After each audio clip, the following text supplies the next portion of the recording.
பழைய சாதத்தில் ஒரு சூப்பரான பகோடா வத்தல் செய்யலாம். ஃபர்ஸ்ட் ஒரு மிக்ஸி பவுலில் பழைய சாதத்தை ட்ரான்ஸ்ஃபர் பண்ணிங்க. தண்ணி லைட்டாக சேர்த்துங்க, அதிகமாக சேர்க்கக்கூடாது. இவ்வளோதான் தண்ணி சேர்க்கணும். 3 வரமிளகா, தேவையான அளவுக்கு கல்லுப்பு எல்லாத்தையும் சேர்த்து ஒரு இட்லி மாவு பதத்துக்கு அரைச்சி எடுத்துங்க. இது ரொம்பவே டேஸ்ட்டாக இருக்கும். இது கூடவே 1 டீஸ்பூன் சீரகம், 10 பூண்டு பல்ல தட்டி சேர்க்கணும். அடுத்து கருவேப்பிலை கட் பண்ணி சேர்த்துருக்கேன். கூடவே சின்ன வெங்காயத்தை கட் பண்ணி சேர்க்கணும். பகோடா வத்தலுக்கு கண்டிப்பாக சின்ன வெங்காயம் தான் சேர்க்கணும், அதுதான் டேஸ்ட்டு கொடுக்கும். எல்லாத்தையும் சேர்த்து மிக்ஸ் பண்ணணும். ஒரு பெரிய பிளேட்டில் ஒயிட் கிளாத் நினச்சிட்டு அதில் போட்டுங்க. அதில் வத்தலை இந்த மாதிரி கிள்ளி வைக்கணும்.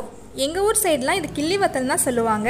இது ரொம்ப டேஸ்ட்டாக பகோடா மாதிரி இருக்கும். எங்கள் வீட்டில் அடிக்கடி செய்வாங்க. வீட்டில் கண்டிப்பாக சாதம் மீதியாகும். ஸோ இந்த பகோடா வத்தல் கண்டிப்பாக ட்ரை பண்ணி பாருங்கள். அடிக்கிற வெயிலுக்கு 2 நாளில் வத்தல் காஞ்சிரும்.